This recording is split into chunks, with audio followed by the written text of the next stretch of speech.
வாசிப்பது ரோபோ. சிறுவாபுரி முருகன் திருக்கோவிலில் செவ்வாய்க்கிழமை என்பதால் பக்தர்கள் கூட்டம் அலைமோதுகிறது.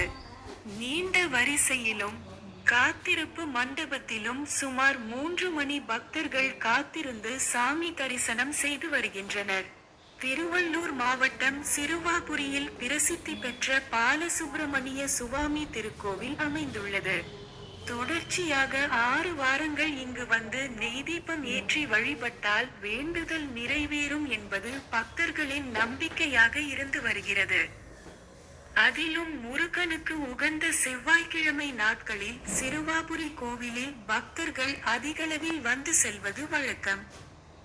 செவ்வாய்க்கிழமையான இன்று சிறுவாபுரி முருகன் கோவிலில் பக்தர்கள் கூட்டம் அலைமோதுகிறது. காலை முதலே திருவள்ளூர் மாவட்டம் மட்டுமல்லாது சென்னை உள்ளிட்ட பல்வேறு ஊர்களிலிருந்து ஏராளமானோர் இங்கு சாமி தரிசனம் செய்ய வந்துள்ளனர். பொது தரிசனம், கட்டண தரிசனம் என அனைத்து வரிசைகளிலும் பக்தர்கள் கூட்டம் அதிகமாக காணப்படுகிறது. கோவிலுக்கு வெளியே நீண்ட வரிசையில் வந்து காத்திருப்பு மண்டபம் வழியே கோவிலுக்குள் வந்து சுமார் 3 மணி நேரம் காத்திருந்து பக்தர்கள் சாமி தரிசனம் செய்து வருகின்றனர்.